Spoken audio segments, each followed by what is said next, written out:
नमस्कार दोस्तों, स्वागत है आपका अपने YouTube चैनल में। और आज का हमारा महत्वपूर्ण टॉपिक होने वाला है बौद्ध धर्म। हम बौद्ध धर्म का परिचय पढ़ेंगे, पूरा बौद्ध धर्म के बारे में जितनी भी जानकारी है कि गौतम बुद्ध के जन्म का आधार क्या रहा, या बौद्ध धर्म के पतन का कारण क्या रहा, बौद्ध धर्म किस कारण विभाजित होता है, बौद्ध धर्म में समाज का आधार क्या था, अर्थात बौद्ध धर्म की संपूर्ण जानकारी, किस कारण बौद्ध धर्म का विभाजन होता है, इन सब चीजों को पढ़ेंगे। बिल्कुल विस्तार पूर्वक समझाया गया है, मैप के माध्यम से दिखाया गया है। बस आपको क्या है, देखना है और समझना है। ठीक है, टोटल बौद्ध धर्म के बारे में संपूर्ण जानकारी, बनने वाले जितने भी फैक्ट हैं सबको पढ़ाया गया है, एक एक पॉइंट को उठाया गया है। ऐसा कोई पॉइंट नहीं होगा कि आप पूरी वीडियो देखो और आपका पॉइंट बाहर चला जाए। तो शुरू करते हैं अपने पहले पॉइंट के साथ, जो दिया गया है बौद्ध धर्म का परिचय। और इसमें दिया गया है कि बौद्ध धर्म के संस्थापक किसे कहा गया है, गौतम बुद्ध को संस्थापक माना जाता है। गौतम बुद्ध को बोला क्या जाता है, एशिया का ज्योतिपुंज या लाइट, एशिया की लाइट बोला जाता है। एक व्यक्ति है, व्यक्ति का नाम याद रखना, जो गौतम बुद्ध को एशिया की लाइट बोलते हैं। व्यक्ति का नाम है एडविन अर्नोल्ड। क्या नाम है, एडविन अर्नोल्ड व्यक्ति का नाम है। इनकी महत्वपूर्ण पुस्तक आती है, पुस्तक का नाम याद रखना, लाइट ऑफ एशिया। इनकी पुस्तक आती है एडविन अर्नोल्ड की, लाइट ऑफ एशिया। इसी पुस्तक में इन्हें बोला गया है एशिया का ज्योतिपुंज, जो हम बोलते हैं गौतम बुद्ध को एशिया की ज्योति बोला जाता है। किस पुस्तक में, पुस्तक का नाम, व्यक्ति का नाम पूछा जाता है, याद रखना। अब देख लेते हैं जो बिल्कुल बेसिक जानकारी दी गई है, और फिर पढ़ेंगे अपना एडवांस लेवल तक, जो आज के आधार पर क्वेश्चन बनते हैं।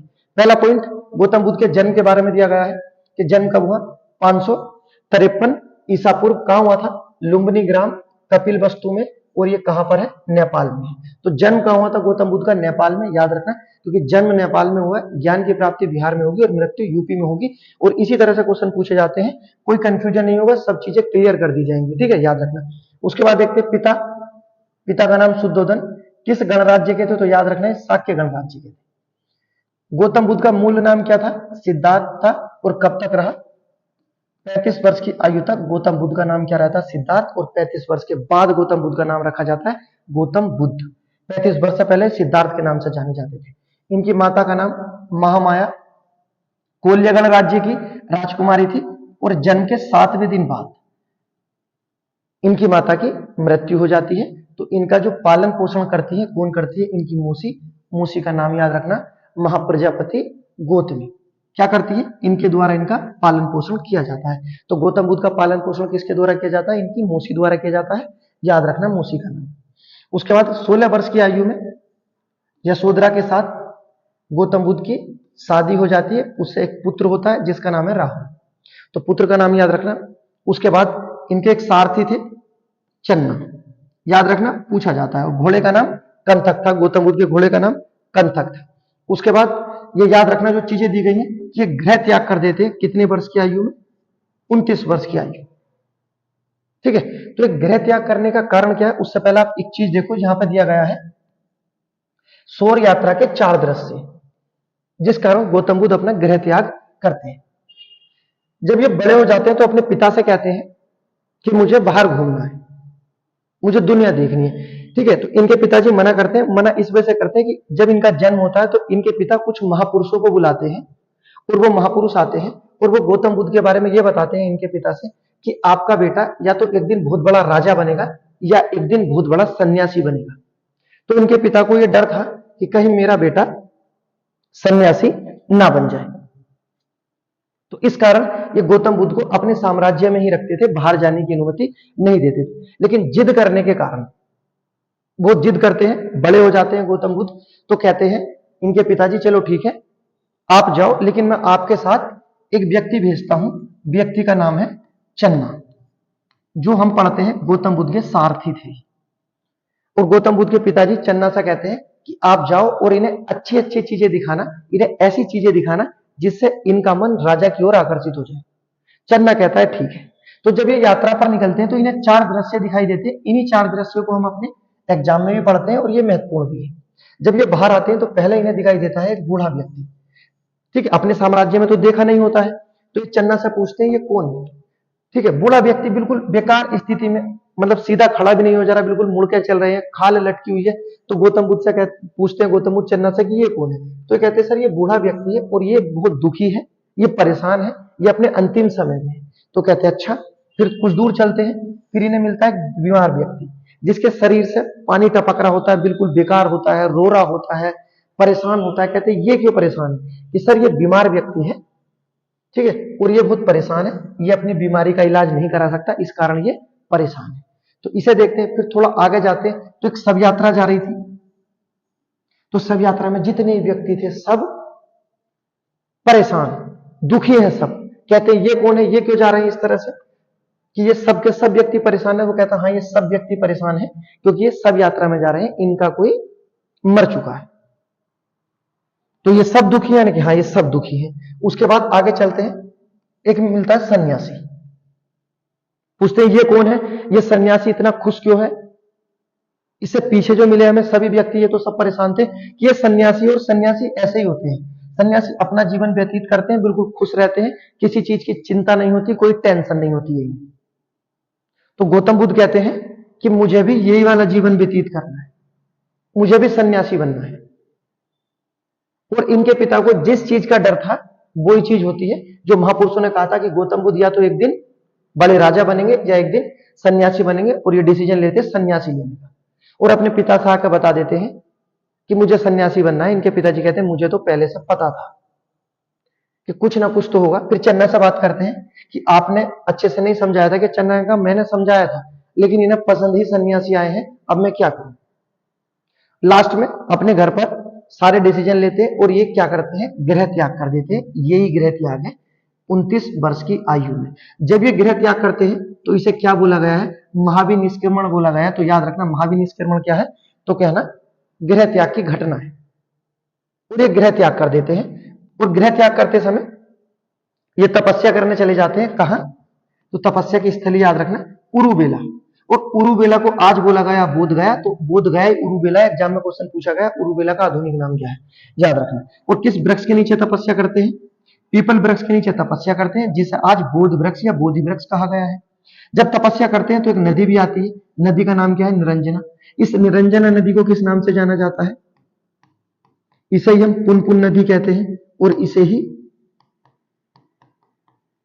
फाल्गुन नदी कहते हैं। और निरंजना नदी, पुनपुन नदी या फाल्गुन नदी, ये किसकी सहायक है? तो ये याद रखना ये गंगा की सहायक नदी। तो जिस नदी के किनारे गौतम बुद्ध ज्ञान की प्राप्ति करते हैं वो नदी अंत में कहा जाती है, गंगा नदी में चली जाती है। और इसे किस नाम से जानते हैं? फाल्गुन और पुनपुन नदी के नाम से जाना जाता है। ठीक है, ये याद रखना। जिस समय गौतम बुद्ध ने तपस्या की थी बोध गया में पीपल वृक्ष के नीचे, तो एक नाम आता है, आपको याद रखना है, नाम है सुजाता। ये पूछा जाता है कि गौतम बुद्ध के जीवन में सुजाता का क्या योगदान था? तो बताना गौतम बुद्ध के जीवन में सुजाता का ये योगदान था कि जिस समय ये तपस्या करते थे तो ये महिला आती थी और ये भोजन कराती थी। तो सुजाता भोजन कराने वाली महिला है। ठीक है, एग्जाम में क्वेश्चन आता है, आपको याद रखना है। उसके बाद देखते हैं नेक्स्ट, देखो ज्ञान की प्राप्ति जब हो जाती है कितने वर्ष की आयु में? 35 वर्ष की आयु में, यानी 6 वर्ष की तपस्या के बाद। कहां? बोध गया। इन्हें तपस्या हो जाती है। ठीक है, इन्हें ज्ञान की प्राप्ति हो जाती है तपस्या के बाद। उसके बाद जो आपको देखना है इनकी मृत्यु के बारे में। कब? 483 ईसा पूर्व, 80 वर्ष की आयु में कुशी नगर में इन्हें ज्ञान की प्राप्ति होती है। अगर पूछा जाए कुशीनगर कौन सी नदी के किनारे है, तो याद रखना ये गंडक नदी के किनारे है। एक एक पॉइंट बताया जाएगा, जितने भी प्रीवियस क्वेश्चन आए हैं सबको, ठीक है, पढ़ाया गया है। जो आधुनिक आधार पाए उन्हें भी उठाया गया है, कोई ऐसी चीज नहीं है जो छोड़ दी जाएगी। तो याद रखना कुशीनगर कौन सी नदी के किनारे? गंडक नदी। ठीक है, और जब ये मृत्यु हो जाती है इनकी, इस घटना को क्या कहते हैं? महापरिनिर्वाण कहते हैं। आपको याद रखना जब कोई महापुरुष व्यक्ति मर जाते हैं तो उन्हें मृत्यु नहीं बोला जाता, उन्हें निर्वाण बोला जाता है। और क्या बोला जाता है? महापरिनिर्वाण। निर्वाण का मतलब होता है दीपक का बुझ जाना। ठीक है, अर्थात रोशनी का समाप्त हो जाना क्या बोला जाता है? निर्वाण बोला गया है। ठीक है, कुछ व्यक्ति इनकी मृत्यु का कारण बताते हैं कि एक व्यक्ति होता है, व्यक्ति का नाम क्या है? चुंद। ये व्यक्ति का नाम है। वो ये कहां के रहने वाले थे? पावापुरी के रहने वाले थे। ये इन्हें अपवित्र भोजन खिला देते हैं जिस कारण गौतम बुद्ध की मृत्यु हो जाती है, ऐसा बताया गया है। ठीक है, क्वेश्चन ये पूछा गया कि किस व्यक्ति के अपवित्र भोजन से गौतम बुद्ध की मृत्यु हुई, तो कहना चुंद नाम था और वो कहां के रहने वाले थे, पावापुरी के थे। ठीक है, ये आपको याद रखना है। तो गौतम बुद्ध के बारे में बिल्कुल बेसिक जानकारी है। उसके बाद देखते हैं नेक्स्ट, जो यहाँ पर दिया गया 29 वर्ष की आयु में इन्होंने गृह त्याग कर दिया, जिसे महावीर निष्क्रमण कहा गया। और पूछा गया गौतम बुद्ध का प्रतीक क्या था, तो घोड़ा इनका प्रतीक था, और घोड़े का नाम पूछा जाए तो कंथक इनके घोड़े का नाम था। ठीक है, उसके बाद देखते हैं नेक्स्ट पॉइंट जो हमारा दिया गया है नेक्स्ट स्लाइड में। इसमें क्या दिया गया है, देखो ज्ञान की प्राप्ति जिसे संबोधित बोला गया है। गौतम बुद्ध के गुरु के बारे में दिया गया है। एक एक चीज ऐसी है ना जो एडवांस है, फोन तक अपडेट हो गए, हम अपडेट नहीं हो रहे। ठीक है, क्वेश्चन पूछे जाते हैं कि निम्नलिखित में से कौन से गौतम बुद्ध के गुरु नहीं रहे या कौन से गुरु थे। तो इस तरह से आपको याद रखना है। पहले गुरु जिनसे वैदिक शिक्षा लेते हैं, व्यक्ति का नाम क्या था, बृहस्पति, इनके गुरु थे। कौन सी शिक्षा ली थी, वैदिक शिक्षा। उसके बाद नेक्स्ट सांख्य दर्शन की शिक्षा किससे लेते हैं, तो याद रखना अलार कालाम पुत्र से लेते हैं। ठीक है, सांख्य दर्शन, और ये याद रखना कि सांख्य दर्शन की जानकारी बौद्ध धर्म में मिलती है और जैन धर्म में मिलती है। ठीक है, और सभी दर्शनों में सबसे प्राचीन दर्शन कौन सा है, तो सांख्य दर्शन है। तो सांख्य दर्शन की जानकारी किससे लेते हैं, अलार कलाम से। कहां लेते हैं, तो याद रखना वैशाली में। तीसरे गुरु जिससे योग दर्शन की शिक्षा लेते हैं, नाम रुद्रकाराम पुत्र। कहां लेते हैं, तो बताना राजगृह। तो गुरुओं के बारे में बताया गया गौतम बुद्ध की जानकारी याद रखना। उसके बाद नेक्स्ट, जब इन्हें ज्ञान प्राप्त हो जाता है और गौतम बुद्ध की आयु हो जाती है 35 वर्ष। ठीक है, ये ज्ञान प्राप्त कर लेते हैं, तो ये 5 ब्राह्मणों को उपदेश देते हैं, जिसे पंच ब्राह्मण बोला जाता है। ये 5 ब्राह्मण थे जो दिए गए हैं। ठीक है, पहले, दूसरे, तीसरे, चौथे और 5वें जिन्हें उपदेश देते हैं, इनके नाम दिए गए हैं 5 ब्राह्मण के। पहला कौंडिन्य, दूसरा बप्पा, तीसरा भादिया, चौथा महानामा, उसका 5वां अस्सागी। और इन्हें जो उपदेश दिए थे, कहां दिए थे, उरुवेला, जिसे बोध गया के नाम से भी जाना जाता है, यहां पर उपदेश दिए थे। तो 5 ब्राह्मणों के नाम याद रखना। निम्नलिखित में से किस ब्राह्मण को उपदेश नहीं दिए थे, या किन 5 ब्राह्मणों को दिए थे, उनमें कौन सा एक नहीं था। इस तरह से क्वेश्चन बनते हैं, आपको तैयार रहना, बिल्कुल अपडेटफुल। गुरुओं के नाम ऊपर लिख दिए, ये भी याद रखना। ठीक है, उसके बाद देखते हैं नेक्स्ट, अगला दिया गया। जब ये 6 वर्ष की तपस्या करते हैं, कहां पर करते हैं, सभी को पता, बोध गया में। आयु क्या हो जाती है, 35 वर्ष की आयु हो जाती है। वो दिन क्या होता है, बैसाख पूर्णिमा की रात होती है। वृक्ष क्या था, पीपल का, और नदी क्या थी, निरंजना। और इसी दिन गौतम बुद्ध सिद्धार्थ से क्या बन जाते हैं, बुद्ध बन जाते हैं। तो गौतम बुद्ध कब बने हैं, कितने वर्ष की आयु में बने हैं, तो पूछा जाता है, कहना 35 वर्ष की तो आयु में बने हैं। और कब बने थे, अगर ये पूछा जाए तो कहना ज्ञान प्राप्ति के बाद बने थे सिद्धार्थ गौतम। स्थान दे दिया बोध गया। प्रतीक क्या था इनका, पीपल का वृक्ष, जिसे क्या कहते हैं, बोधि वृक्ष। ठीक है, एक एक चीज बिल्कुल डिटेल के साथ दी गई है। उसके बाद देखते हैं नेक्स्ट, आगे जो दिया गया है। जब ये उपदेश देते हैं, प्रथम उपदेश दिया गया है, ठीक है, जिसे क्या बोला गया है, धर्म चक्र प्रवर्तन बोला गया है। तो धर्म चक्र प्रवर्तन किसे बोला गया है, उपदेश को बोला गया है। कहां दिए थे, तो याद रखना ऋषि पत्तनम, जिसे आज हम किस नाम से जानते हैं, सारनाथ के नाम से जानते हैं। ठीक है, उसके बाद पूछा जाए सारनाथ किस नदी के किनारे है। क्वेश्चन पूछा जाता है कि सारनाथ किस नदी के किनारे है, तो यह बताना, ये गंगा और वरुण नदी के संगम पर है सारनाथ, जहां पर प्रथम उपदेश दिए थे, जिसे क्या बोला गया, धर्म चक्र प्रवर्तन बोला गया। उसका पूछा जाता है सर्वाधिक उपदेश कहां दिए, श्रावस्ती। श्रावस्ती कौशल राज्य की राजधानी थी। उसका अंतिम उपदेश कहां दिए थे, कुशीनगर में, जहां महापरिनिर्वाण हो जाता है। किसे दिए थे, सुभद्र को दिए थे। ठीक है, याद रखना अंतिम उपदेश किसे दिए गए, सुभद्र को दिए थे। उसके बाद देखते हैं नेक्स्ट, बनारस में क्या कार्य करते। अगर पूछा जाए बनारस कौन सी नदी के किनारे, तो सभी को पता है गंगा नदी के किनारे है। और ये विश्व का पहला शहर है, पूछा जाता है विश्व का पहला शहर, तो कहना बनारस। किन नदियों के नाम से इसका नाम है, या किस शहर का नाम नदियों के नाम से है, तो कहना बनारस का। वरुणा और असी के नाम से बना था वाराणसी, और आज बनारस के नाम से जानते हैं। ठीक है, तो बनारस के बारे में जानकारी याद रखना, नदी भी याद रखना। यहां पर क्या होता है बनारस में, यज्ञश्रेष्ठी को ज्ञान दिया गया और बनारस में ही बौद्ध भिक्षु संघ बनाया गया। तो बौद्ध भिक्षु संघ कहां बनाया गया बताना, बनारस में। उसके बाद वैशाली में क्या करते हैं, वैशाली में बौद्ध भिक्षुणी संघ बनाते हैं। अगर पूछा जाए भिक्षु संघ तो बनारस में, भिक्षुणी संघ वैशाली में। किसके कहने पर बनाया था भिक्षुणी संघ तो बताना, आनंद के कहने पर बनाया था। इसमें जुड़ने वाली कुछ महिला, जैसे पहली महिला कौन आती है, इनकी मौसी, और उसके बाद एक गणिका होती है वैश्य आम्रपाली। तो भिक्षुणी संघ कहां था, कहना वैशाली में, और भिक्षुक संघ कहां था, कहना बनारस में। ठीक है, याद रखना। उसके बाद नेक्स्ट जो दिया गया है, देखो सर्वाधिक में कुछ भी आ जाए, वर्षावास आ जाए, उपदेश आ जाए, या इनके सर्वाधिक अनुयायी, सब कहां रहते थे तो बताना, सब थे श्रावस्ती। गौतम बुद्ध के सर्वाधिक उपदेश श्रावस्ती, सर्वाधिक अनुयायी श्रावस्ती, सर्वाधिक वर्षावास श्रावस्ती। पूछा जाता है श्रावस्ती कौन सी नदी के किनारे है तो बताना, यह राप्ती नदी के किनारे है। अंतिम वर्षावास जो हुआ इनका कुशीनगर में हुआ, और यहीं पर अपना अंतिम उपदेश देते हैं। किसे देते हैं, सुभद्र को दिया जाता है। और ये बता चुके हैं कि कुशीनगर कौन सी नदी के किनारे है, गंडक नदी के किनारे स्थित है। तो ये जानकारी आपको याद रखना है। उसके बाद देखते हैं नेक्स्ट,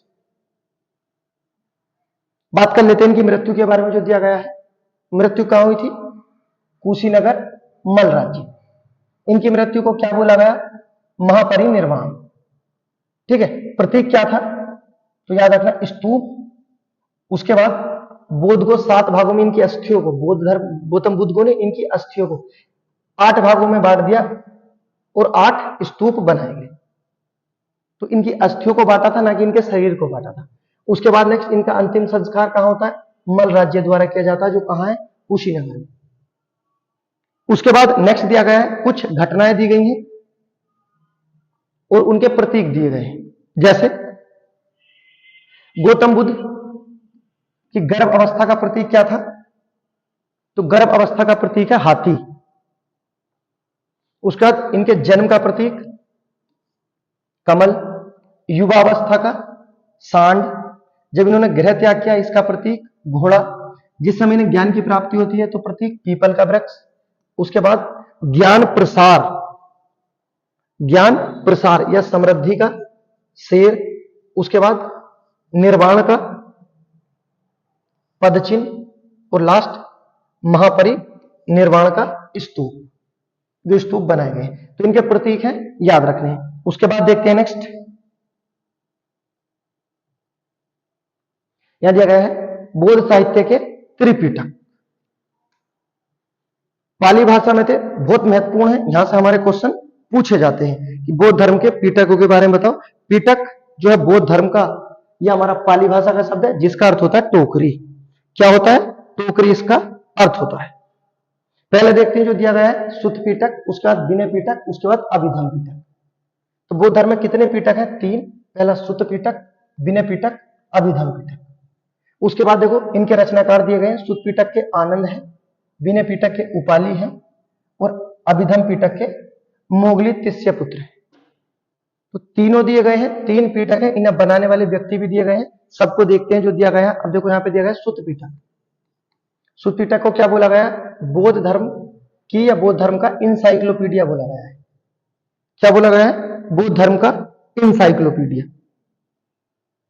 किसे बोला गया है, सुत्त पिटक। उसके बाद नेक्स्ट, सुत्त पिटक को 5 हिस्सों में बांटा गया है। पहला क्या है, खुंदक निकाय, जिसमें क्या है, लगभग 550 जातक कथाएं जो बौद्ध के पूर्व जन्म से संबंधित है, उनकी कहानी दी गई। उसके बाद दूसरा दिया है अंगुत्तर निकाय, पढ़ा होगा आपने इसका नाम, इसमें 16 महाजनपदों की जानकारी मिलती है। उसके बाद दिया गया है दीर्घ निकाय, उसके बाद मंजिम निकाय, और लास्ट संयुक्त निकाय। तो ये जो निकाय है दिए गए हैं, किसका अंग है तो कहना सुत्त पिटक का है। किसके द्वारा लिखा गया था, आनंद द्वारा। सुत्त पिटक को क्या क्या बोलते हैं, बौद्ध धर्म का इंसाइक्लोपीडिया बोला जाता है। ठीक है, उसके बाद नेक्स्ट जो आपको याद रखना है कि ये जो हमारा सुत्त पिटक है आनंद द्वारा लिखा गया है, इसमें किस चीज की हमें जानकारी मिलती है, सुत्त पिटक में किस चीज की जानकारी मिलती है, तो याद रखना इसमें गौतम बुद्ध के नैतिक विचार मिलते हैं, क्या मिलते हैं? नैतिक विचार। उसके बाद धार्मिक विचार मिलते हैं। नैतिक विचार, धार्मिक विचार, ठीक है, कहां मिलते हैं तो बताना, सुत्त पिटक में मिलते हैं। किसके द्वारा लिखा गया था तो ये भी याद रखना, आनंद इसके लेखक है। उसके बाद दिया गया दूसरा विनय पिटक। विनय में किस चीज की जानकारी मिलती है तो याद रखना, इसमें संघ के नियम की जानकारी मिलती है। किसकी? संघ के नियम की जानकारी मिलती है और आचार शिक्षा की जानकारी मिलती है। तो बौद्ध धर्म में आचार शिक्षा की जानकारी और नियम की जानकारी कहां से मिलती है तो कहना विनय पिटक से। उसके बाद अभिधम पिटक से किसकी जानकारी मिलती है तो गौतम बुद्ध के जन्म की जानकारी मिलती है अभिधम पिटक से, और अन्य इनके दार्शनिक सिद्धांत की जानकारी मिलती है। तो दार्शनिक सिद्धांत और जन्म की जानकारी अभिधम पिटक से, बौद्ध धर्म के नियम और आचार शिक्षा की जानकारी विनय पिटक से, नैतिक विचार और धार्मिक विचार की जानकारी कहां से मिलती है? सुत्त पिटक से। ठीक है, सुत्त पिटक कितने हिस्सों में कहना? 5, कुंडक निकाय, अंगुत्तर निकाय, दीर्घ निकाय, मंजिम निकाय और संयुक्त निकाय। उसके बाद देखते हैं नेक्स्ट जो दिया गया है बोधिसत्व, किसा माना गया है? मैत्रेय को माना गया है। इसमें बुद्ध के पुनर्जन्म की जानकारी मिलती है। ठीक है, तो ये याद रखना, बोधिसत्व किसा माना गया? मैत्रेय को माना गया। किस चीज की जानकारी है? बुद्ध के पुनर्जन्म की जानकारी। बाकी बौद्ध धर्म के त्रिरत्न जो आप हमेशा पढ़ते रहे हैं, बुद्ध धम्म संघ, ये तो आपको पता ही होगा, याद रखना। उसके बाद देखते हैं नेक्स्ट अगला पॉइंट जो हमारा दिया गया है। नेक्स्ट दिया गया है विशेषता। बौद्ध धर्म की विशेषता क्या क्या है? पहला दिया गया है अनिश्वरवाद, बिल्कुल सही है। अनात्मावाद, यह भी बिल्कुल सही है। उसके बाद पुनर्जन्म की मान्यता है। ये कहते हैं माध्यम मार्ग चुनिए। माध्यम मार्ग का मतलब है ना तो आप ज्यादा ऐसे हो कि आप भक्ति में लीन हो जाओ कि आप दुनिया छोड़ दो, और ना ही आप भ्रष्ट हो जाओ कि आप इस माध्यम को ही छोड़ दो। तो आप बिल्कुल बीच का मार्ग अपनाओ, माध्यम मार्ग। और विशेषता में आता है विज्ञानवाद। ठीक है, विशेषता में विज्ञानवाद भी है, याद रखना।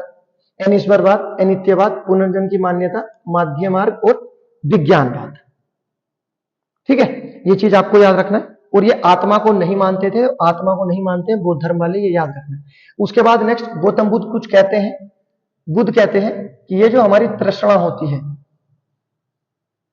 ये क्या है? सांसारिक दुखों का कारण है। बहुत महत्वपूर्ण है, आप समझना कि गौतम बुद्ध ने सांसारिक दुखों का कारण किसे बताया है? तृष्णा को बताया। तृष्णा, लालच, इच्छा। जब इच्छाएं नहीं होगी, तृष्णा नहीं होगी, तो सांसारिक दुखों में कोई कारण नहीं बनेगा दुखों का। फिर उसके बाद जब इतने बड़े विद्वान थे, इन्होंने उपचार भी दिए हैं, और इन्होंने उपचार दिए हैं जिसे 4 आर्य सत्य कहते हैं। ठीक है, ये क्या कहते हैं? पहला दिया गया है जो उपचार है दुख। इन्होंने बताया कि संसार में जितने व्यक्ति हैं सब दुखी हैं। आप ये मत सोचो आप ही दुखी हो, सब दुखी हैं। दुख का कारण भी बताया कि अगर आज आप दुख के कारण में हो तो ये क्या है? आपका लालच है, आपकी वासना है, आपकी तृष्णा है, कि आप लालच करोगे कि मुझे ये करना है, जब भी दुख होगा आप ये चीज छोड़ दो, मुझे कुछ नहीं करना, आपको दुख नहीं होगा। तो इन्होंने दुख का कारण भी बताया। कारण क्या बताया? तृष्णा। उसके बाद दुख का नाश भी बताया इन्होंने कि दुख का नाश भी हो सकता है। आप दुख को खत्म करना चाहते हो सकता है। उसका रीजन क्या है? दुख नाश का मार्ग बताया। आप तृष्णा, आप अपनी इच्छा, आप अपनी अभिलाषा, आप अपनी वासना त्याग दो। ठीक है, आप इससे बाहर आ जाओगे, जैसे सन्यासी होते हैं। तो ये याद रखना कि गौतम बुद्ध ने सांसारिक दुखों का कारण क्या बताया? तृष्णा। और संसार का हर व्यक्ति दुखी है, ये पहले वाले उपाय में ही बताया है। आप ये मत सोचो कि सिर्फ आप ही दुखी हो, संसार का हर व्यक्ति दुखी है जो तृष्णा के साथ जी रहा है, ये याद रखना। उसके बाद देखो आगे क्या दिया गया है। यहां दिया गया है तृष्णा का नाश हो सकता है किनसे? अष्टांगिक मार्ग से। आप इन 8 मार्गों पर चलो जो बौद्ध धर्म के अष्टांगिक मार्ग है। आप क्या कर दोगे? तृष्णा का नाश कर दोगे, समाप्त कर दोगे। ये नहीं बोला गया अष्टांगिक मार्ग, ये याद रखना अष्टांगिक मार्ग है। पूछा जाता है निम्नलिखित में से कौन सा है और कौन सा नहीं है। तो पहले देख लेते हैं। पहले क्या है? सम्यक दृष्टि, मतलब उचित दृष्टि रखो, बिल्कुल किसी के लिए गलत दृष्टिकोण मत रखो। उसके बाद सम्यक संकल्प, संकल्प है सारे दिए गए हैं। वासना से मुक्त रहो, द्वेष से मुक्त रहो, किसी के बारे में गलत मत लो, संकल्प लो। उसके बाद वचन, सदैव सत्य बोलो। कर्म, वासना रहित रहो, अच्छे कर्म करो। उसके बाद जीविका, ईमानदारी के साथ अपनी जीविका चलाओ। उसके बाद दिया गया है व्यायाम, परिश्रम युक्त जीवन व्यतीत करो, बिल्कुल। उसके बाद दिया गया है सम्यक स्मृति, जो दिया गया है अपना शरीर स्वच्छ रखो, मन स्वच्छ, वचन स्वच्छ रखो और जागरूक रहो।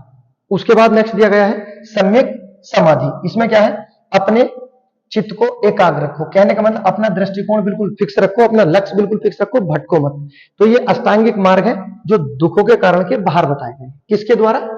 गौतम बुद्ध द्वारा। तो अष्टांगिक मार्ग किसके द्वारा दिए गए हैं या किस धर्म से संबंधित है, इस तरह से पूछा जाता है। और पूछा जाए तृष्णा का नाश कैसे होगा, कहना अष्टांगिक मार्गों से। सही है। उसके बाद देखते हैं नेक्स्ट अगला पॉइंट जो दिया गया है। नेक्स्ट दिया गया है बौद्ध धर्म में 10 शिलाएं दी गई हैं और बौद्ध धर्म में विभाजन का कारण दिया गया है। जो दिया गया है देख लेते हैं, यहां दी गई है बौद्ध धर्म में 10 शिलाएं और बौद्ध धर्म के विभाजन का कारण पढ़ेंगे। ठीक है, किस कारण विभाजन हुआ और किस भागों में बढ़ जाता है, जो हीनयान महायान। पहले देख लेते 10 शिलाएं जो दी गई है। पहला दिया गया है सत्य, दूसरा अहिंसा, तीसरा अस्तेय, चोरी ना करना, ज्यादा धन संग्रह ना करना, ब्रह्मचर्य जीवन व्यतीत करना। उसके बाद नृत्य गान का त्याग करना, मदिरा पान का त्याग करना, असमय भोजन ना करना। उसके बाद कोमल स्याय का त्याग करना। उसके बाद स्त्रियों से दूर रहना। ये बौद्ध धर्म की 10 शिलाएं हैं, आपको याद रखना है। उसके बाद देखते हैं नेक्स्ट जो दिया गया है बौद्ध धर्म का विभाजन। बौद्ध धर्म के विभाजन के बारे में जो आपको याद रखना है कि पूछा जाता है बौद्ध धर्म का विभाजन जब हुआ तो उस समय राजा कौन था। तो याद रखना, जिस समय बौद्ध धर्म का विभाजन हुआ उस समय राजा होता कनिष्क, कुषाण शासक होता है कनिष्क। तो किसके शासनकाल में विभाजन हुआ था? तो कहना कनिष्क के शासनकाल में विभाजन हुआ था। और 2 हिस्सों में आ जाता है, एक हीनयान जो पुराना था, जो पहले से चले आ रहे थे, दूसरा महायान। तो 2 हिस्सों में बढ़ जाता है। राजा कनिष्क था। अगर पूछा जाए बौद्ध की कौन सी समिति थी, तो ये हमारी चौथी समिति होती है। कौन सी समिति होती है? चौथी समिति। पढ़ेंगे आगे, समितियां भी है। पहले यहां देख लेते हैं हीनयान और महायान के बारे में जो दिया गया है। हीनयान के संस्थापक दिए गए हैं महाकश्यप, जबकि महायान के संस्थापक यहां वासुमित्र दिए गए हैं। जबकि एक एग्जाम में पूछे गए थे, एसएससी के एग्जाम में पूछा गया था, और उसमें जो माना गया है महायान शाखा का जो संस्थापक माना गया है, ये नागार्जुन को माना गया है। किसे माना गया है? नागार्जुन। तो आप भी याद रखना, महायान शाखा का अगर वासुमित्र नहीं हो तो क्या हो जाएगा? नागार्जुन आंसर हो जाता है। उसके बाद हीनयान वाले जो थे ये रूढ़िवादी थे, अर्थात प्राचीन परंपराओं के साथ चलते थे। जबकि महायान वाले क्या थे? ये उत्कृष्ट थे। हीनयान शाखा वाले क्या करते थे? महात्मा बुद्ध को एक महापुरुष मानते थे। जबकि महायान वाले क्या करते थे? महात्मा बुद्ध को एक देवता मानते थे और उनकी पूजा करने लगे थे। उसके बाद ये अवतारवाद में विश्वास नहीं रखते थे, ये अवतारवाद में विश्वास रखते थे। ये मूर्ति पूजा नहीं करते थे, बहुत महत्वपूर्ण है, याद रखना। गौतम बुद्ध की मूर्ति पूजा कौन से नहीं करते थे और ये मूर्ति पूजा करते थे। ये शाकाहारी थे जो आपके हीनयान शाखा के थे, और ये सर्वाहारी थे। ये व्यक्तिवादी थे और ये समष्टिवादी थे। दोनों को याद रखना। जो हमारा हीनयान शाखा का विस्तार रहा बर्मा, इंडोनेशिया, श्रीलंका में रहा। उसके बाद नेक्स्ट जो दिया गया हीनयान शाखा के बारे में कि इनका ग्रंथ क्या था? पाली था। ठीक है, और पूछा जाए इनका महत्वपूर्ण ग्रंथ बताओ कि हीनयान शाखा का महत्वपूर्ण ग्रंथ बताओ, तो ग्रंथ का नाम याद रखना सर्वसतीवाद। सर्वसतीवाद किस शाखा का ग्रंथ है? कहना हीनयान शाखा का। कौन सी भाषा में? कहना पाली भाषा में। वही महायान शाखा का जो विस्तार रहा जापान, चीन और कोरिया में चला जाता है। ठीक है, अब देखो इनके जो ग्रंथ लिखे गए हैं या इनकी जो भाषा हो जाती है, महायान की भाषा क्या है? ये हो जाती है संस्कृत। तो हीनयान की भाषा पाली और महायान की भाषा संस्कृत। और यहीं से ये कारण बनेगा जो बौद्ध धर्म का विभाजन और ये समाप्ति की ओर चले जाएंगे कि महायान शाखा की भाषा क्या हो जाती है? संस्कृत हो जाती है। उसके बाद क्वेश्चन पूछा जाता महायान शाखा का महत्वपूर्ण ग्रंथ बताओ, तो उनका ग्रंथ याद रखना वैपुल्य सूत्र। वैपुल्य सूत्र किसका ग्रंथ है? तो कहना महायान शाखा का। और जो अभी पढ़ा था सर्वसतीवाद किसका था? तो ये हीनयान का। उसके बाद जो आपको महत्वपूर्ण चीजें याद रखनी है जो हमारे एग्जाम में कंफ्यूज करती है, देखो हीनयान जो है ये प्राचीन वाला है जो पहले से ही चले आ रहे थे, महायान वाले जो कनिष्क के बाद बने थे। अब हीनयान को अन्य किस नाम से जानते हैं? तो इसे हम थेरवाद भी कहते हैं। क्या कहते हैं? थेरवाद। अब थेरवाद का क्या अर्थ होता है? तो थेरवाद का अर्थ होता है पुराने शिष्य। क्या अर्थ होता है? पुराने शिष्य। तो पुराने शिष्य किस में थे? तो महायान की शाखा में थे, जिन्हें क्या बोला गया? थेरवाद। और इन्हें क्या बोला गया है? इन्हें बोला गया है स्थिविर। तो ये जो शब्द है ना, जैसे स्थिविर या जैसे थेरवाद, किसके अंतर्गत आते हैं? तो ये हीनयान के अंतर्गत आते हैं। ऐसे ऐसे क्वेश्चन अगर आपने प्रैक्टिस की होगी तो आपने देखे होंगे। वहीं जो महायान शाखा के व्यक्ति थे, उन्हें मानने वालों को क्या बोला गया है? उन्हें बोला गया है महासंदिग्ध। महासंदिग्ध। तो महासंदिग्ध किससे संबंधित है? क्या ना महायान शाखा से। दोनों में से महायान में। जबकि पूछा जाए थेरवाद और स्थिरवाद तो क्या ना हीनयान से, जिसका अर्थ क्या होता है? पुराने शिष्य। ठीक है, ये चीजें थी 10 शिलाएं। उसके बाद बौद्ध धर्म के विभाजन होने के कारण। और ये भी याद रखना है कि मूर्ति पूजा किसके समय शुरू हुई थी? राजा कौन था? तो राजा हो जाएगा कनिष्क। कनिष्क से बहुत सारे क्वेश्चन बनते हैं। गौतम बुद्ध की मूर्ति पूजा किसके समय हुई थी? कनिष्क। गौतम बुद्ध की खड़ी मूर्ति किसके समय बनी थी? वो भी कनिष्क के समय बनती है। ठीक है, कहां बनती है? कांधार में बनती है। ये गौतम बुद्ध की पहली मूर्ति कहां बनती है? तो याद रखना, कांधार में बनती है। गौतम बुद्ध की पहली खड़ी मूर्ति कहां बनी थी? कांधार में बनाई गई थी, जो अभी कुछ समय पहले तालिबान द्वारा तोड़ दी गई थी। सही है, तो चीजें हैं, जानकारी है, याद रखना। उसके बाद देखते हैं नेक्स्ट आगे जो दिया गया है। अब देख लेते हैं जो दिया गया है अश्वघोष के बारे में। अब अश्वघोष के बारे में देखते हैं, उसके बाद नागार्जुन और बौद्ध संगति देखेंगे पूरी डिटेल में। पहले अश्वघोष के बारे में जो आपको याद रखना है, किसके दरबार में रहते थे? तो ये कुशाण शासक कनिष्क के दरबार में रहते थे। और अश्वघोष कनिष्क के कवि थे। क्या थे? कवि थे। जबकि इनके दरबार में अन्य बहुत सारे व्यक्ति रहते थे, जैसे खुद अश्वघोष हो गए, वासुमित्र हो गए, नागार्जुन हो गए, चरक हो गए। इतने बड़े बड़े विद्वान होते थे, लेकिन फिर भी कवि कौन थे? अश्वघोष थे। ठीक है, याद रखना। उसके बाद नेक्स्ट अश्वघोष के बारे में क्या है कि इन्हें क्या बोलते हैं? भारत का बाल्टेयर बोलते हैं और भारत का हेटे बोलते हैं। जब बाल्टेयर की बात आई और हेटे की बात आई, तो बाल्टेयर आपने सुना होगा कि बाल्टेयर कहां थे या किस देश से संबंधित है? तो ये फ्रांस से संबंधित है, क्योंकि इनका योगदान रहा है फ्रांस की क्रांति में। फ्रांस की क्रांति में बहुत योगदान रहा बाल्टेयर का, जैसे इनके सहयोगी थे मोंटेस्क्यू और रूसो। ठीक है, तो बाल्टेयर को और क्या बोला जाता है? इन्हें चर्च विरोधी बोला गया है। किसे बोला गया है? चर्च विरोधी बाल्टेयर को बोला जाता है। और भारत का बाल्टेयर अश्वघोष को बोला जाता है। उसके बाद नेक्स्ट बाल्टेयर के बारे में, जो फ्रांस के थे, उनका एक कथन आता है, सो चूहों की अपेक्षा एक सिंह का शासन उत्तम है। बहुत महत्वपूर्ण कथन है, कई बार आ चुका है, इनके बारे में याद रखें। ठीक है, बाल्टेयर का कथन आता है, चर्च विरोधी के नाम से आते हैं और ये कथन आते हैं। ठीक है, और भारत का बाल्टेयर अश्वघोष। इनकी महत्वपूर्ण रचनाएं जैसे बुद्ध चरित्र, उसके बाद शोधरानंद, ब्रज सूची, उसके बाद दी गई है शरीपुत्र प्रकरण और ललित विस्तार। अब यहां पर जो दी गई है इनकी पहली पुस्तक बुद्ध चरित्र, इनके बारे में महत्वपूर्ण पॉइंट है, पूछा जाता है क्या बोला जाता है बुद्ध चरित्र को? तो बुद्ध चरित्र को बोला जाता है बौद्ध धर्म की विकिपीडिया। बौद्ध धर्म की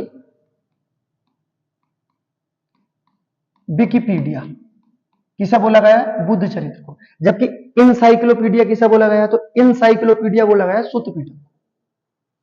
और पूछा है विकिपीडिया, तो कहना बुद्ध चरित्र।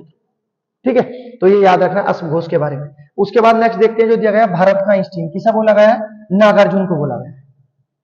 नागार्जुन के बारे में जो महत्वपूर्ण चीजें हैं कि किसके दरबार में रहते थे? तो ये भी कनिष्क के ही दरबार में रहते थे। उसके बाद नागार्जुन को आइंस्टीन किस व्यक्ति द्वारा बोला गया है? तो याद रखना एक व्यक्ति है जयंत विष्णु। जयंत विष्णु नामक व्यक्ति है जो नागार्जुन को भारत का आइंस्टीन नाम से संबोधित करते हैं। नागार्जुन की अन्य उपलब्धियों में क्या आता है? शून्यवाद का जनक,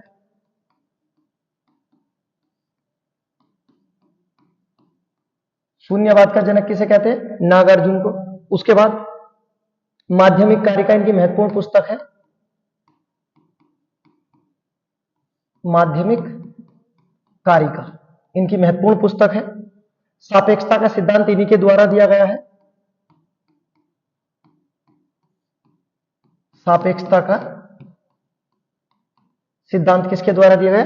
नागार्जुन के द्वारा दिया गया। ठीक है, तो नागार्जुन से क्वेश्चन है हमारे एग्जाम में पूछे जाते हैं आपको याद रखना है। उसके बाद देखते हैं नेक्स्ट अगला पॉइंट जो दिया गया है बौद्ध धर्म की समिति, बहुत महत्वपूर्ण है, किस तरह से आपको याद रखनी है मैं बता देता हूं कि पहले तो देखिए ये समितियों का नाम दिया गया, पहली दूसरी तीसरी चौथी, समय, स्थान, राजा और अध्यक्ष, ये सब चीजें दी गई। ठीक है, अब बात कर लेते हैं पहली समिति, इन्हें देखते हैं विस्तार पूर्वक। कहां की गई थी, समय क्या था, 483 ईसा पूर्व। कहां पर, तो बताना राजगृह में हुई थी। और अगर पूछा जाए एक स्थान बताओ, सप्तपणी गुफा में हुई थी। ठीक है, तो पहली समिति कौन सी गुफा में हुई थी, सप्तपणी गुफा राजगृह में हुई थी। उसके बाद राजा कौन थे, अजात शत्रु। पूछा जाए किस वंश से थे, तो ये हर्यक वंश के थे। और अध्यक्षता किसने की थी, महाकश्यप नामक व्यक्ति द्वारा अध्यक्षता की गई थी। दूसरी समिति कब की गई, 383 ईसा पूर्व। कहां की गई, वैशाली में की गई। राजा कौन था, तो कालाशोक। पूछा जाए किस वंश से था, तो ये आपका शिशुनाग वंश से था। उसके बाद यहां पर जो अध्यक्षता करते हैं सुबकामी या सबकामी नामक व्यक्ति करते हैं। और द्वितीय बौद्ध समिति में होता क्या है, महिलाओं को आने की अनुमति मिली थी। तो महिलाओं को आने की अनुमति किस समिति में मिली है, तो कहना द्वितीय समिति में मिली थी। उसके बाद तृतीय समिति 255 ईसा पूर्व। कहां पर हुई, पाटलिपुत्र में। किन नदियों के संगम पर है, तो बताना गंगा और सोन नदी के संगम पर है आपका पटना पाटलिपुत्र। राजा कौन था, अशोक। किस धर्म से था, धर्म नहीं, किस वंश से था, तो मौर्य। और अशोक के समय होता क्या है कि बौद्ध धर्म क्या बन जाता है, राजधर्म बन जाता है, मतलब पूरे व्यक्तियों को अपनाना पड़ेगा। ठीक है, तो ये याद रखना कि किस शासक ने बौद्ध धर्म को राजधर्म बनाया था, कहना अशोक। और ये भी पूछी जाएगी बौद्ध धर्म की सबसे बड़ी समिति कौन सी थी, तो कहना तीसरी। उसके बाद देखते हैं नेक्स्ट, जो यहां पर आपके अध्यक्षता करते हैं मोगली पुत्र यहां पर अध्यक्षता करते हैं। उसके बाद देखते हैं चौथी बौद्ध समिति कब की गई, 78 ईस्वी। कहां की गई, कश्मीर के कुंडलबन में की गई। राजा कौन थे, कनिष्क। कौन से वंश के थे ये, कुषाण शासक थे कनिष्क। क्या थे आपके, कुषाण शासक कनिष्क। ठीक है, अध्यक्ष कौन होते हैं, पूछा जाए अध्यक्ष कौन थे, तो बताना वासुमित्र। क्या थे, ये अध्यक्ष होते हैं। तो फिर अश्वघोष क्या है, ये उपाध्यक्ष होते हैं। तो चौथी समिति ऐसी समिति है जिसमें एक अध्यक्ष भी होता है, एक उपाध्यक्ष भी। और यही एकमात्र ऐसी समिति है जिसमें दोनों पद आते हैं, अध्यक्ष और उपाध्यक्ष। इसमें अध्यक्ष कौन थे, वासुमित्र, और उपाध्यक्ष कौन थे, अश्वघोष। और होता क्या है चौथी बौद्ध समिति में, बौद्ध धर्म का विभाजन हो जाता है और ये हीनयान महायान दो शाखाओं में बट जाते हैं। ठीक है, तो याद रखना किसके समय बटे, हीनयान और महायान में, तो कुषाण शासक कनिष्क के समय। और इसी के समय मूर्ति बनती है गौतम बुद्ध की पहली। ठीक, उसके बाद ये तो हो गई जो चार समितियां हमारी किताबों में भी दी जाती है। इससे अलग भी पूछी जाती है कि बौद्ध धर्म की क्या अन्य समिति भी हुई है, तो कहना हाँ, बौद्ध धर्म की 5वीं समिति भी हुई थी। तो याद रखना जो 5वीं समिति है, इसका अगर समय पूछा जाए तो बताना 7वीं शताब्दी। ठीक है, अगर स्थान पूछा जाए, 5वीं समिति की बात हो रही है, स्थान पूछा जाए तो बताना कन्नौज। स्थान क्या था, कन्नौज। उसके बाद पूछे जाए राजा, अगर पूछा जाता है राजा कौन था, तो हर्षवर्धन। हर्षवर्धन। ठीक है, तो ये याद रखना। इसमें होता क्या है, इसमें ये होता है कि जो महायान शाखा थी,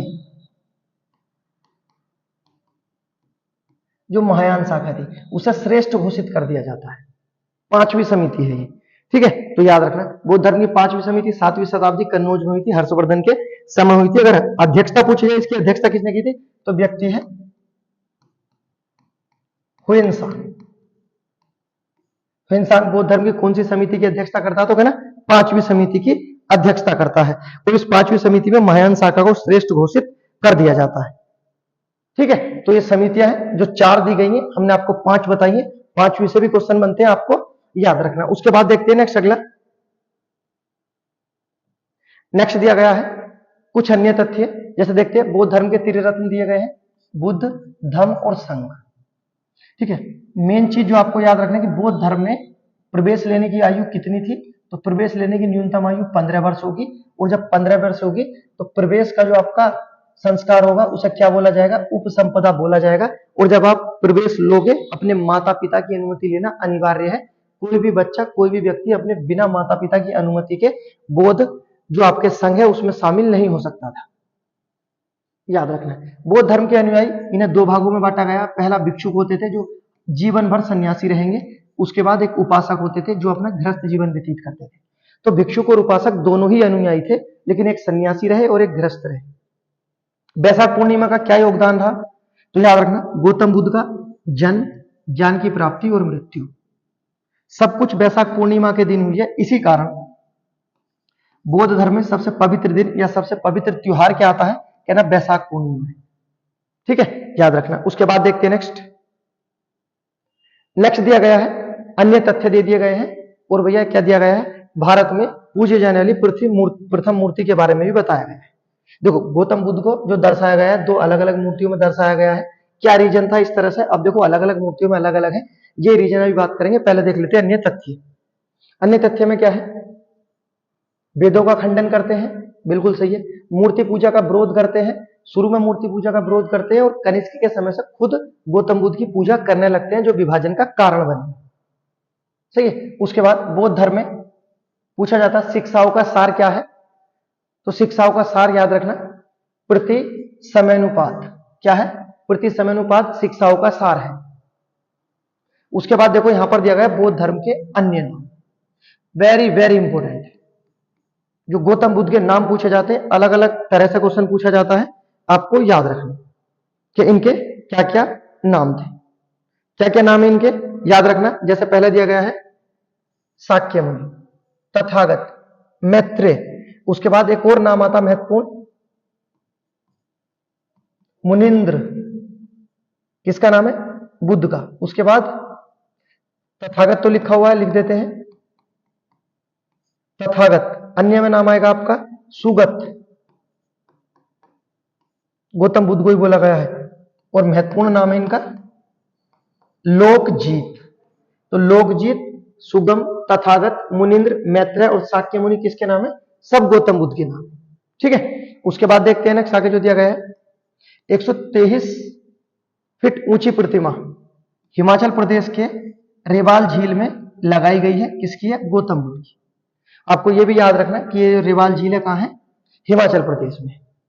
उसके बाद दिया गया है, इनके शिष्य दे दिए गए हैं, प्रजापति, गौतमी और आम्रपाली, जो शिष्या थी इनकी।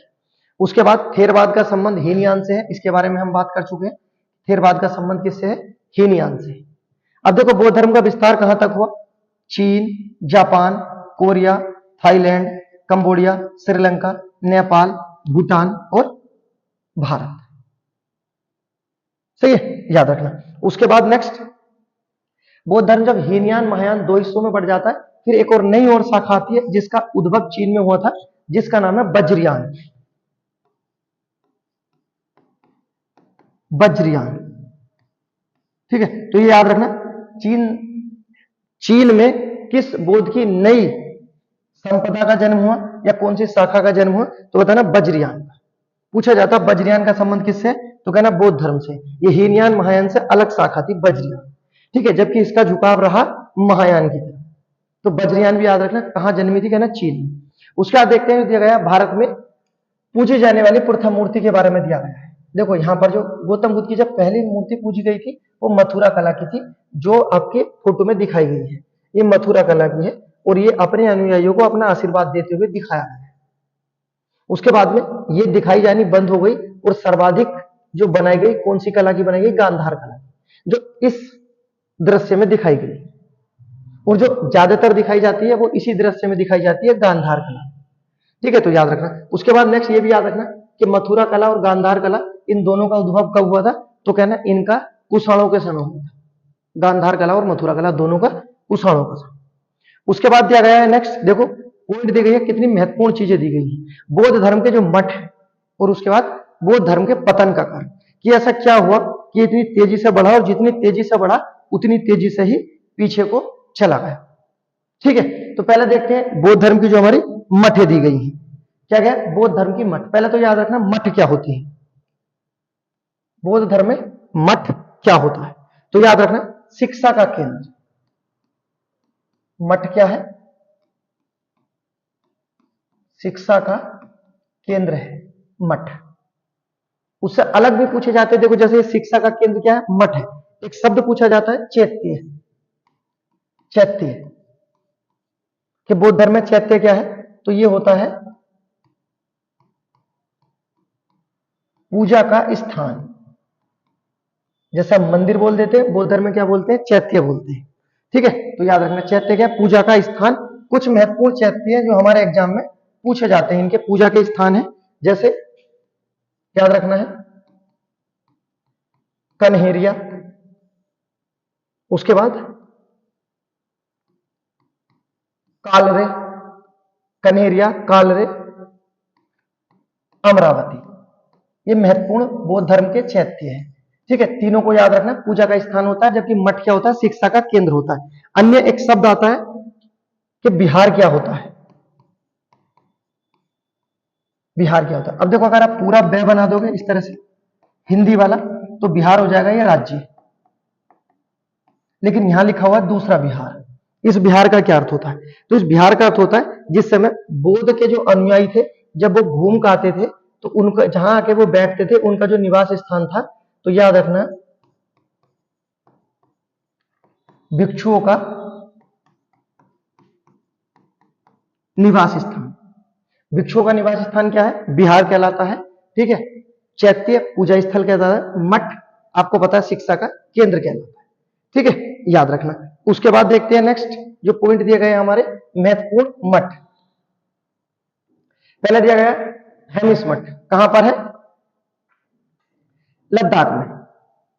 उसके बाद ठिकसे मठ लद्दाख में, और उसके बाद सक्कर मठ, ये भी लद्दाख में। तीनों मठ है, इंपोर्टेंट है, आते हैं हमारे एग्जाम में, याद रखना। ठीक है, उसके बाद देखते हैं दूसरा लिंगडम मठ, और उसके बाद रूमटेक मठ। लिंगडम मठ और रूमटेक दोनों कहां पर है, ये आपके सिक्किम में है दोनों। उसके बाद जो दिया गया है ताबो मठ और मैकलोडगंज, कहां पर है, हिमाचल प्रदेश। उसके बाद फिर दे दिया ताबो और तबो, ये दोनों तीनों कहां पर दिए गए, हिमाचल प्रदेश, जबकि दो तो एक ही नाम से है, याद रखना। उसके बाद तवांग मठ अरुणाचल प्रदेश, याद रखना इंपोर्टेंट है, कई बार एग्जाम में पूछा गया है। धूम बंगाल में है।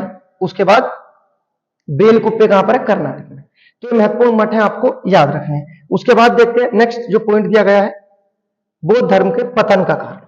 पतन के कारण में देखते हैं, देखो जो चीजें दी गई हैं, पहला तो वैदिक धर्म का इन्होंने बहुत ज्यादा विरोध किया, और जब आप किसी का विरोध करोगे एक समय ऐसा आएगा आपका भी विरोध होगा।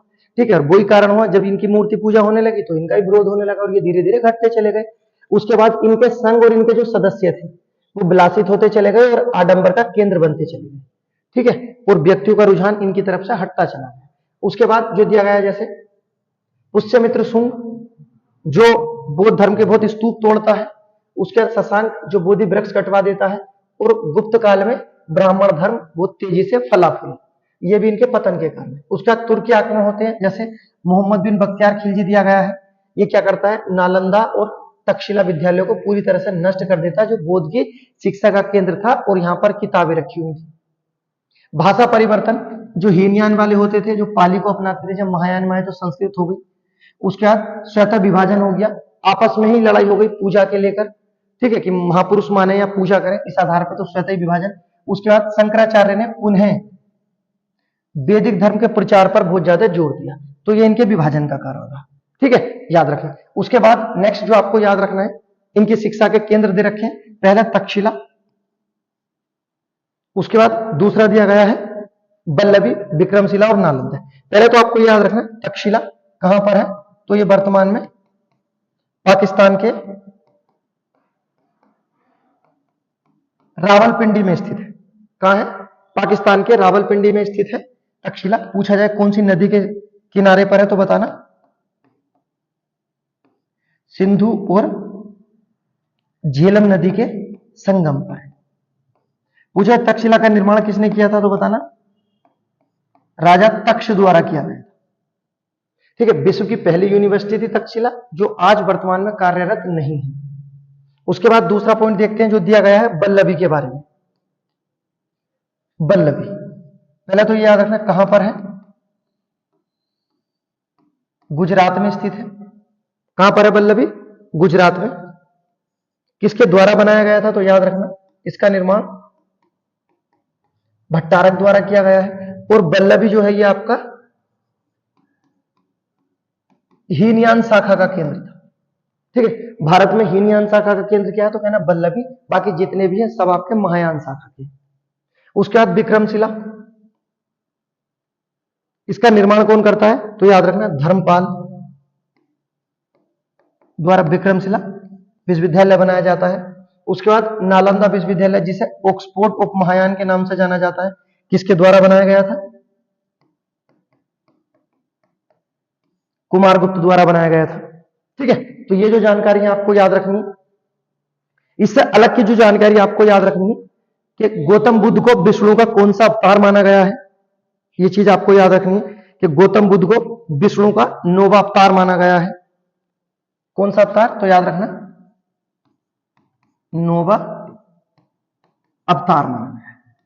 गौतम बुद्ध को विष्णु का नौवां अवतार माना गया है, ये आपको याद रखना। उसके बाद नेक्स्ट, बौद्ध धर्म में समाज का आधार क्या था, समाज का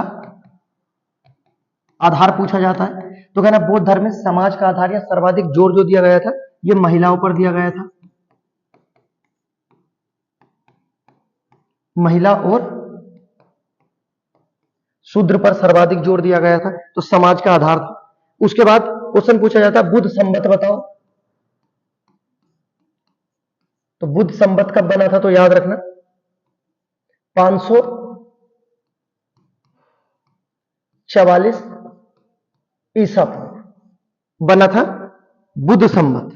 ठीक है, ये चीज याद रखना। उसके बाद नेक्स्ट, गौतम बुद्ध में जो बुद्ध शब्द है इसका शाब्दिक अर्थ क्या है, तो याद रखना बुद्ध का शाब्दिक अर्थ होता है ज्ञान। क्या है, बुद्ध का शाब्दिक अर्थ ज्ञान है। ठीक है, उसके बाद ये हमने पढ़ा अपना पूरा थ्योरी में। इसके बाद पढ़ेंगे हम अपना ऑब्जेक्टिव आधार पे, और इससे कोई क्वेश्चन हमारा बाहर नहीं आएगा। अगर वीडियो पसंद आई तो लाइक करें, सब्सक्राइब करें, कमेंट करें। तब तक के लिए गुड बाय।